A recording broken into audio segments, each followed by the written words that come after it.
వేద ధర్మం కార్యక్రమాన్ని మీకు సమర్పిస్తున్నవారు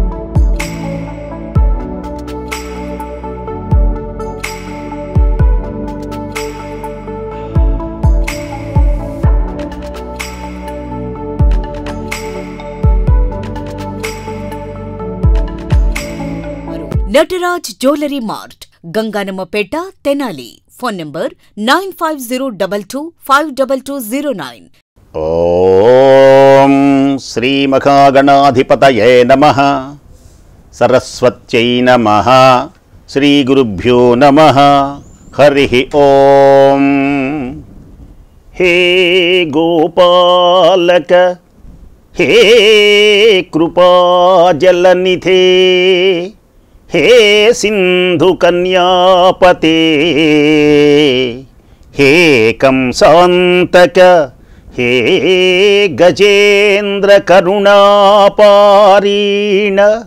హే మాధవ హే రామానుజ హే జగత్రయ గురో హే పుండరీకాక్ష మాం హే గోపీ జననాథ పాలయ పరం జానామి నత్వాం వినా. నమామి నారాయణ పాద పంకజం కరోమి నారాయణ పూజనం సదా. వదామి నారాయణ నామ నిర్మలం స్మరామి నారాయణ తత్వమవ్యయం. పరమ పావన భక్త భావన బాంధవ ప్రకరాననా శరధి శోషణ సత్య భాషణ తత్సత్కృపామయ భూషణ. దురిత తారణ సృష్టి కారణ దుష్టలోక విదారణ. ధరణి పాలన ధర్మశీలన దైత్యమర్దన ఖేళన. శ్రీకృష్ణ భగవానుని దివ్య చరణారవిందములకు శతసహస్ర కోటి ప్రణామములు సమర్పిస్తూ పరమ పావనమై పుణ్యప్రదమైనటువంటిది భాగవతం. భాగవతం వినటం కోటి జన్మల యొక్క దివ్య పుణ్య ఫల విశేషం. మానవుడై పుట్టినటువంటి ఎవడైనా భాగవతోత్తముడుగా మారాలి.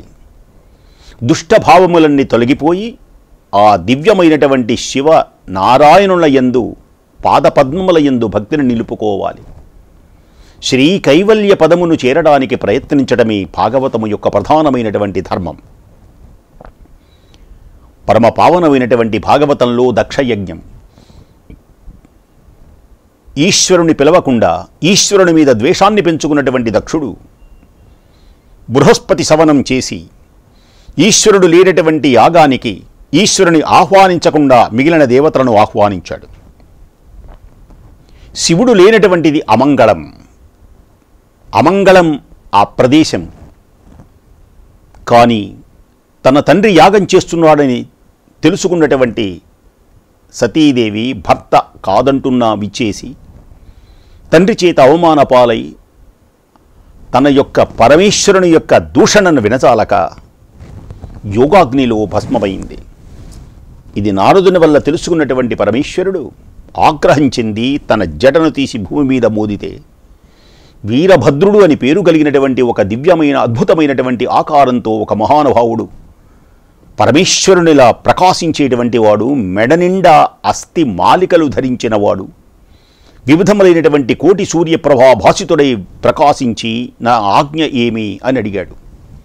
దక్షయాగాన్ని నాశనం చేయమని చెబితే వీరభద్రుడు వచ్చి ప్రమదులతో అక్కడ ఉన్నటువంటి సమస్తమైనటువంటి యాగాన్ని నాశనం చేసి దక్షుని యొక్క తలను అలా మెలిపెట్టి ఆ తలను ఒక్కసారి అలా తీసివేసి దక్షిణాగ్నిలో ఆహుతి చేశాడు.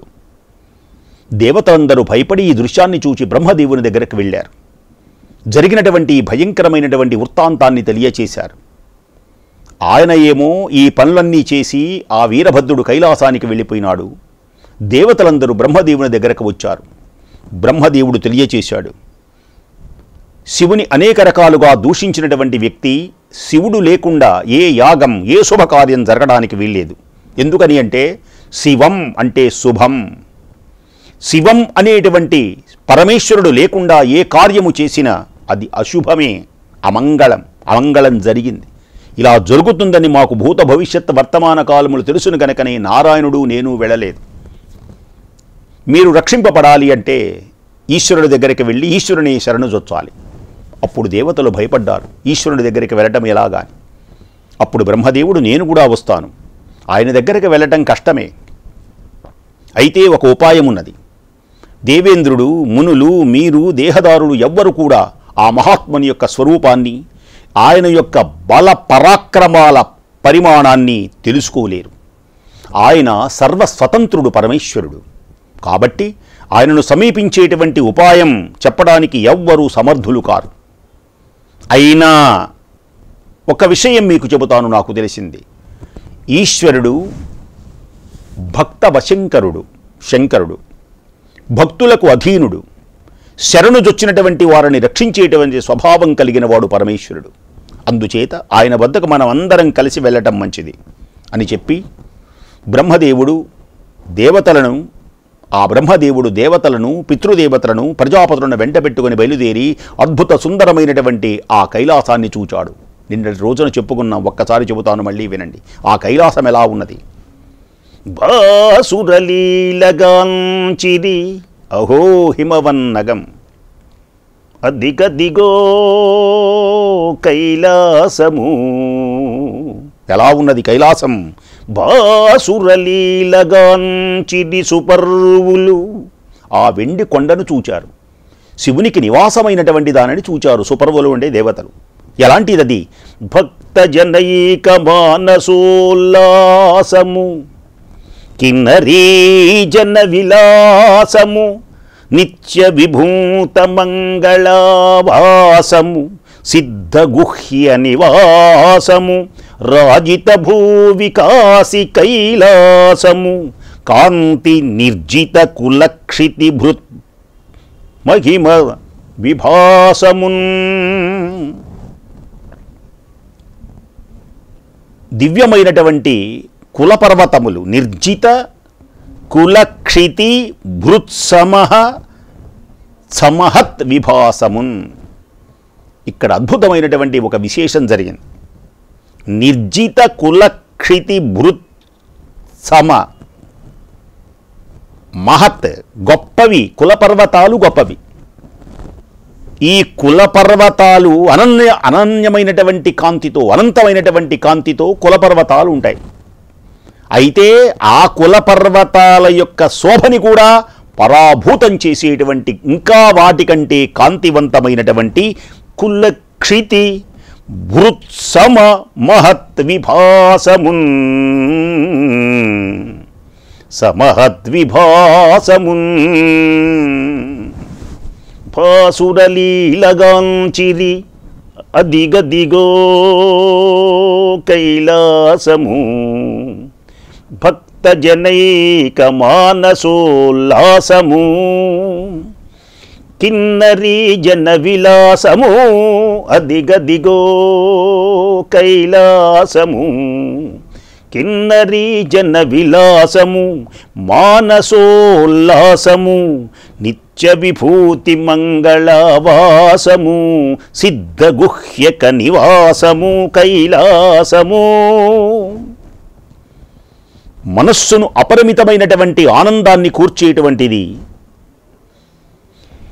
కిన్నర అంగనల విలాసంగా విహరించేటువంటిది. కిన్నరాంగనలు శాశ్వతమైనటువంటిది. ఐశ్వర్యములు శుభములకు స్థానమైనటువంటిది. సిద్ధులు యక్షులు నివసించేటువంటిది. వెండి వెలుగులతో నిండినటువంటిది. అనంతమైనటువంటి కాంతులతో కుల పర్వతాల శోభా వైభవాన్ని కూడా పరిభూతం చేసేటువంటిది అయినటువంటి కైలాస శైలాన్ని దేవతలు కన్నుల పండువగా సందర్శించారు. అహో అహో హిమవన్నగం. హిమవన్నగనాన్ని, ఆ కైలాసాన్ని ఎందరూ వర్ణించారు అద్భుతంగా. అంబద చుంబి శిరస్సరజ్జడీ పటల ముఖుర్ముఖుర్లుటద భంగ తరంగ మృదంగ నిస్వన స్ఫుట నటనానుకూల పరిపుల్ల కలాప కలాపజాలమున్ కటక చరత్కరేణు కర్రకంపిత సాలము శీత శైలమున్. అహో అహో ఏమి ఆ నగరం! ధాతుస్రవలతో పలు రంగులు కలిగినటువంటి రత్నకాంతులతో వెలుగొందుతున్నది ఆ దివ్యమైనటువంటి కైలాసం. ఆ వెండి కొండ ఎత్తైనటువంటి శిఖరాలు ప్రకాశిస్తూ ఉన్నాయి. ఎత్తైనటువంటి శిఖరాలు, ఆ కొండ చర్యలలో కిన్నరులు, గంధర్వులు, కింపురుషులు, అప్సరసలు మున్నగు వారితో చక్కగా నిండి ఉన్నది ఆ దివ్యమైనటువంటి కైలాస పర్వతం. దేవతల భార్యలు, దేవతలు తమ భార్యలతో కూడి విమానాలపై ఆయా ప్రదేశాలలో విహరిస్తూ ఉంటారు. అద్భుతమైనటువంటి చల్లనైన తెల్లనైనటువంటి కొండ మీద గుహల చుట్టూ చిక్కని విరజాజి పూల తీగలు అల్లుకొని ఉన్నాయి. అక్కడి ఆశ్రమాలలో దేవతా స్త్రీలు, సిద్ధ స్త్రీలు ఉంటారు. అక్కడ సామాన్యులు కాదు ఉండేది, దేవతా స్త్రీలు, సిద్ధులు ఉంటారు. దేవతల సంచారానికి అక్కడి చోట్లన్నీ తగినటువంటి ప్రదేశంగా ప్రకాశిస్తూ ఉంటాయి. అందుచేతనే దేవతా నివాసం అది, పరమేశ్వరుని యొక్క నివాసం. దేవతలు, అందుకనే దేవతాభూమి, దేవభూమి అంటారు ఇప్పటికీ. ఆ ప్రదేశం మొత్తం దేవభూమి, దేవభూమి అంటారు. నిరంతరమైనటువంటి దేవతలు ఆనందించి పులకించేటువంటి పుణ్యమైనటువంటి భూమి అది. చేసినటువంటి పుణ్యాలకు పెక్కు రకాల భోగాలు అక్కడ అనుభవిస్తూ ఉంటారు. పుణ్య ఫలితం ఆనంద తరంగాలతో ఈశ్వరుని యొక్క దివ్యచరణ సన్నిధిలో చేసినటువంటి పుణ్య ఫలంగా ఆనందించేటువంటి పుణ్య ప్రదేశం. ఆ వెండి కొండ పుణ్యాల పూల దండ. ఆ వెండి కొండ పుణ్యాల పూల దండ అద్భుతమైనటువంటిది. అమర సిద్ధాంగన శోభితమైనటువంటి ఆశ్రయములు కలిగినటువంటి ఆ వెండి కొండను చూచారు. ఆ వెండి కొండను, ఆ దివ్యమైనటువంటి వర్ణన వినండి. ఆ ప్రదేశాన్ని మనస్సులో భావించండి, జన్మలు పావనమవుతాయి. ఆ వెండి కొండలు, ఆ వెండి కొండ మీద మందారాలు, పారిజాతాలు, తెల్ల తెగడలు, కానుగు, మద్ది, తాడి, తక్కోల, ఎర్రచందనం, దిరిశనం, ఏరుమద్ది, తీయమామిడి, కడిమి, మంకెన, నాగకేసరం, సురపొన్న, సంపెంగ, పాటలం, అశోక, పొగడ, మొల్ల, గోరింట, మామిడి, తామర, మోదుగ, ఏలుక, లావంగి, జాజి, ఇప్ప, మల్లె, పనస, పూల గురివెందలు, కొండమల్లె, రే, మేడి, రావి, జువ్వి, మర్రి, ఎర్రగన్నేరు, భుజపత్తిరి, సొర, రాజపూగం, నేరేడు, ఖర్జూరం, అమ్రాతకం, మోరటి, కొబ్బరి, గారవెదురు, బొంగు వెదురు మొదలుగైనటువంటి అనేకమైనటువంటి రకరకాల పేర్లతో ఉన్నటువంటి చెట్లు ఉన్నాయి. మహర్షులకు అక్కడ ఉన్న వాళ్ళకి ఆ పేర్లు తెలుసు, కానీ మన ఊరికే చూడటమే. అద్భుతమైనటువంటి ఇన్ని వృక్షాలతో కళకళలాడుతున్నటువంటిది ఆ కైలాసం. ఇంకా ఏమున్నది అక్కడ? కోకిలలు, నెమళ్ళు, పిచ్చుకలు, రామచిలుకలు, గండు తుమ్మెదలు, పలు రకరకాల పక్షుల యొక్క కలకల ధ్వనులతో భూమి ఆకాశముల యొక్క మధ్య ప్రదేశం ప్రతిధ్వనిస్తూ ఉంటుంది. సింహాలు, సింగాలు, వనవరాహాలు, గురుపోతులు, శరభం మృగాలు, కోతులు, వరాహాలు, పెద్ద పులులు, కుక్కలు, నల్ల చారల దుప్పులు, ఎనుబోతులు, తోడేళ్ళు, లేళ్ళు మొదలైనటువంటి అడవి జంతువులు అక్కడ విహరిస్తూ ఉంటాయి. ఇంకా ఎలా ఉన్నది ఆ దివ్యమైనటువంటి ఆ వెండి కొండ? అరటి చెట్లతో, తామర పూలతో, ఎర్ర కలువలతో, తెల్ల కలువలతో నిండి ఇసుక ప్రదేశాలు విరాజిల్లేటువంటి సరోవరాలు, ఆ సరోవరాలలో రాయంచలు, కన్నెలేళ్ళు, బెగ్గురులు, జక్కవలు, కొంగలు, నీటి కోళ్ళు మొదలైనటువంటి నీటి పక్షులు ఇంపుగా కమ్మగా కూస్తూ గుంపులుగా సెలయేళ్లలో తిరుగుతూ ఉంటాయి. కైలాస పర్వతం చుట్టూతా గంగా నది ప్రవహిస్తుంది. గంగా గంగా గంగా నిమజ్జిజ్జనౌఘోత్పతత్పంకశంకాకరాత్మూర్మి నిర్మగ్న నీరేజ రేఖొన్న మద్భృంగ నేత్రోత్సవ శ్రీ గంగ. ఆ గంగా నదిలో యువతులు జలక్రీడలు సలుపుతూ ఉంటారు. వారు అందమైనటువంటి చనుదోయికి అందుకున్నటువంటి అలంకరించుకున్నటువంటి కస్తూరి కలిసిన మంచి గంధపు తావితో గంగానది నీటిలోని నీరు సువాసనలు వెదజల్లుతూ ఉంటుంది. అటువంటి గంగానదిని చూచారు బ్రహ్మ, ఇంద్రుడు మొదలైనటువంటి దేవతలు. చూచి ఆశ్చర్యం, ఆనందం కలిగింది. దేవతలు ఎదుట అలకాపురి కల్పించింది. అలకాపురం, ఆ పురం చాలా గొప్పది. ముత్యాలు, వజ్రాలు పొదిగినటువంటి ముత్యాలు వజ్రాలు పొదిగినటువంటి బంగారంతో నిర్మింపబడిన విమానాలు వెలుగులు విరజిమ్ముతూ ఉన్నాయి ఆ ప్రదేశంలో. వారు అలకా నగరం దాటి ఆ నగరం వెలుపల నంద, అలకనంద మొదలైనటువంటి పేర్లతో 2 నదులు ఒక్కసారి అలా చూచారు. ఆ నదుల పుణ్య పాదుడు అయినటువంటి శ్రీమన్నారాయణుని యొక్క పాద పద్మాల ధూళితో పవిత్రమైనటువంటివి ఆ నదులు. నారాయణుని యొక్క దివ్య పాదపద్మములతో పవిత్రములైనటువంటి నందా, అలకంద పేర్లు కలిగినటువంటి నదులు చూచాడు.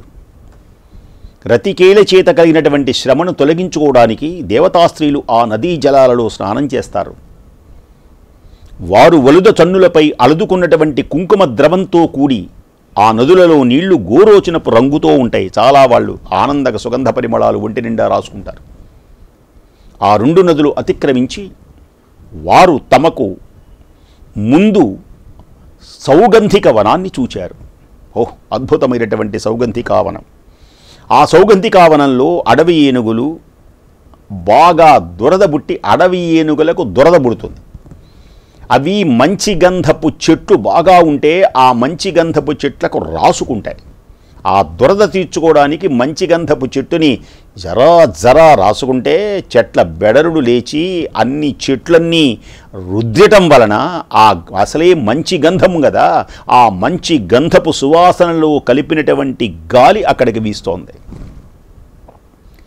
మదపు టేనుగులు అలా దురద బుట్టి వాటి కండూతిని తీర్చుకోవడానికి అద్భుతమైనటువంటి మంచి గంధపు చెట్టను రాసుకుంటే ఆ రాపిడి వల్ల సుగంధ పరిమళాలు వెదజల్లుతూ ఉన్నాయి. ఆ గాలిని మాటిమాటికి అనుభవిస్తూ అక్కడ ఉన్నటువంటి యక్షకన్యలు చాలా సంతోషిస్తూ ఉంటారు. సౌగంధికావనంలో బంగారపు కలువలు వికసించిన దిగుడు బావులు ఉన్నాయి. సౌగంధికావనం అంటే చాలా గొప్పది. వాటి మెట్లు పచ్చలతో నిర్మింపబడి ఉన్నాయి.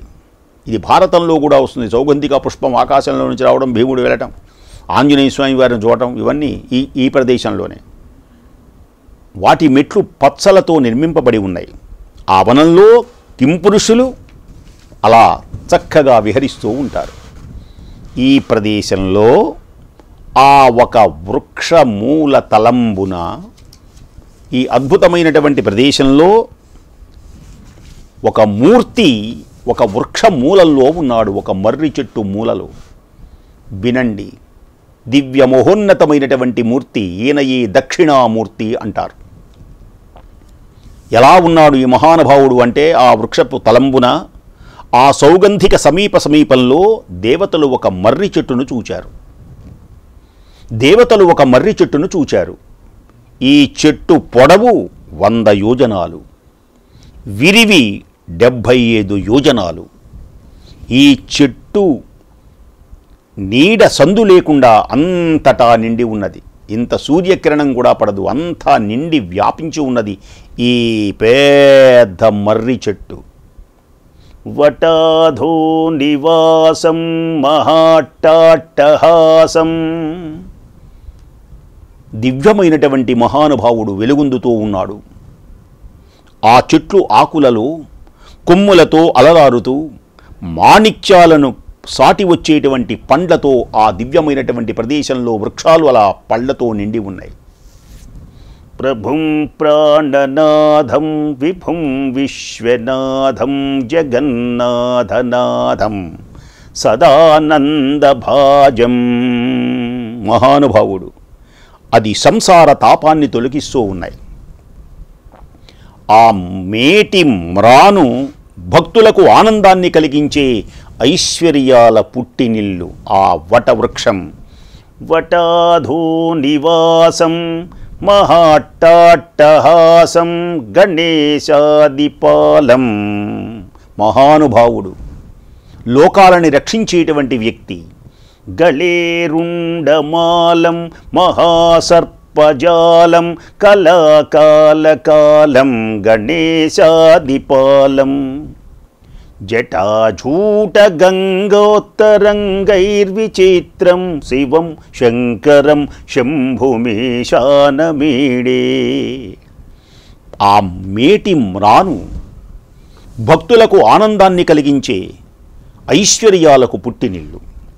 బ్రహ్మాది దేవతలు ఆ మర్రి చెట్టు కింద ఆ మహేశ్వరుని చూచాడు. ఆయన ఎలా ఉన్నాడు? ఆయన మౌనం వ్యాఖ్యా ప్రకటితః పరబ్రహ్మతత్వం యువానం గురవే సర్వలోకానాం భిషజే భవరోగిణాం నిధయే సర్వవిద్యానాం శ్రీ దక్షిణామూర్తయే నమః. దివ్యమైన మహోన్నతమైనటువంటి రూపంతో ప్రకాశించేటువంటి మహేశ్వరుని చూచాడు. ఇద్ధ సనకాది సిద్ధ సేవితున్, ప్రసిద్ధులైనటువంటి సనక సనందన సనా ఈ మహానుభావులున్నారే, సనక సనందన సంత్కుమార సనత్సుజాతులు, ఇంకా వీళ్ళు కాక మహర్షులు, బుర్రలు నెరిసినటువంటి వారు ఈ కుర్రవాణి దగ్గర ఏదో జ్ఞానాన్ని పొందుతున్నారు. ఆ మర్రి చెట్టు కింద కూర్చున్నాడు ఆ మహానుభావుడు. సనందుడు మొదలైన సిద్ధులు ఆ మహానుభావుని సేవిస్తున్నారు. ఆ శివుని, ఆ శివుడు శాంతమూర్తి, వాత్సల్య గుణం కలిగినటువంటి వాడు, లోకాలకు శుభమును కలిగించేటువంటి వాడు, విశ్వానికి చుట్టము ఆయన. జగత్తు, ఈ జగత్తే పొగుడుతూ ఉంటుంది ఆయన. జగత్తు పొగిడేటువంటి కీర్తిమంతుడు మహానుభావుడు. గుహ్యులకు, సాధ్యులు, రాక్షసులు, యక్షరాజైనటువంటి కుబేరుడు సకలం ఆ మహానుభావుని వారి చేత సేవింపబడేటువంటి వారే. ఈ దివ్యమైనటువంటి దేవతాగణం వీళ్ళందరూ ఆయనను సేవిస్తూ ఉంటారు. ఎదురు లేనటువంటి శక్తి సామర్థ్యములు కలిగినటువంటి వాడు, విద్యతో, తపస్సుతో, యోగముతో కూడినటువంటి వాడు. ఆయన తప్ప మరొక గురువు లేనే లేడు.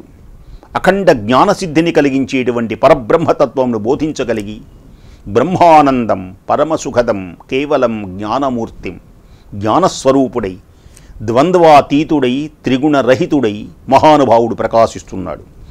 జటాజూటంతో చంద్రశేఖరుని జటాజూటంలో చంద్రశేఖరుని అలంకరించుకున్నాడు. మునీంద్రుల చేత స్తుతింపబడేటువంటి మహానుభావుడు, తపోధనుల యొక్క కోరికలు తీర్చేటువంటి వాడు, విభూదిని, దండమును, జడలు, గజచర్మమును ధరించినటువంటి వాడు, భక్తులను అనుగ్రహించేటువంటి వాడు, సంధ్యాకాలంలో మేఘకాంతిని పోలినటువంటి నవ అరుణ ప్రభలతో ప్రకాశించే శాశ్వతుడు, బ్రహ్మస్వరూపుడైనటువంటి గురుదేవుడైనటువంటి మహానుభావుని ఆ వటవృక్షపు నీడలో ఆ బ్రహ్మాది దేవతలందరూ కూడా ఒక్కసారి తిలకించారు. అట్టి తిలకించే దివ్యమైనటువంటి గురుమూర్తిని, ఆ దక్షిణామూర్తిని, జ్ఞానస్వరూపుని మనమందరము మనోనేత్రము చేత తిలకించి ఆ దివ్యమైనటువంటి స్వామిని ఆరాధించి అఖండ జ్ఞానస్వరూపులై ప్రకాశించాలని కోరుకుంటూ మరికొన్ని ఈ విశేషములు రేపు ఇదే సమయానికి మనం విందాం. స్వస్తి.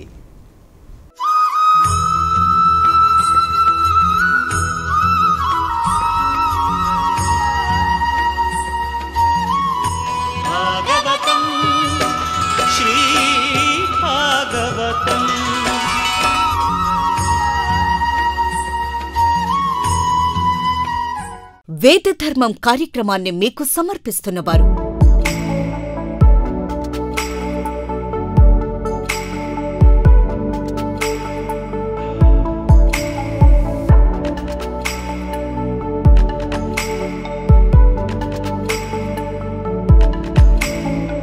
Nataraj jewellery mart, Ganganammapeta, Tenali. Phone number 9502252209.